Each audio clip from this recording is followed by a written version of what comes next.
बहुत समय पहले की बात है। एक छोटे से राज्य में एक अच्छा और साहसी राजा शासन करता था।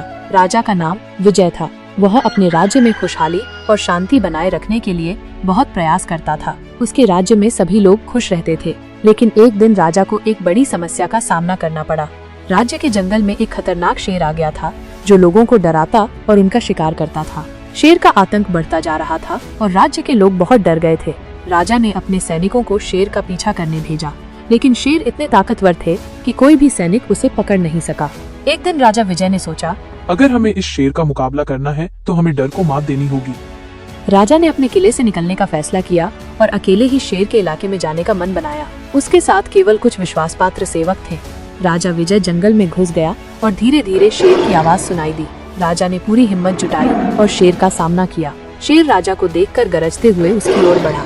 राजा ने अपनी तलवार पकड़ी, लेकिन फिर रुक गया और उसने शेर से कहा, तुम मुझसे लड़कर क्या पाओगे? तुम्हें केवल ये समझने की जरूरत है कि मैं तुम्हारा शिकार नहीं करना चाहता। मैं तुमसे लड़ने नहीं, तुम्हारे साथ शांति से जीने के लिए तैयार हूँ। शेर ने राजा की बात सुनी और कुछ पल चुप रहा। शेर की आंखों में गहरी दया और समझ थी। धीरे धीरे शेर शांत हो गया। राजा ने एक कदम आगे बढ़कर शेर को कहा, तुम अपनी जंगली दुनिया में रह सकते हो, लेकिन हमें भी हमारी दुनिया में शांति चाहिए। अगर तुम शिकार नहीं करोगे तो हम सब एक साथ शांति से रह सकते हैं। राजा की बात सुनकर शेर ने सिर झुका लिया और दोनों के बीच एक अनोखा समझौता हुआ। राजा ने शेर को सुरक्षित जंगल में छोड़ दिया और शेर ने राज्य के लोगों को नुकसान नहीं पहुंचाया।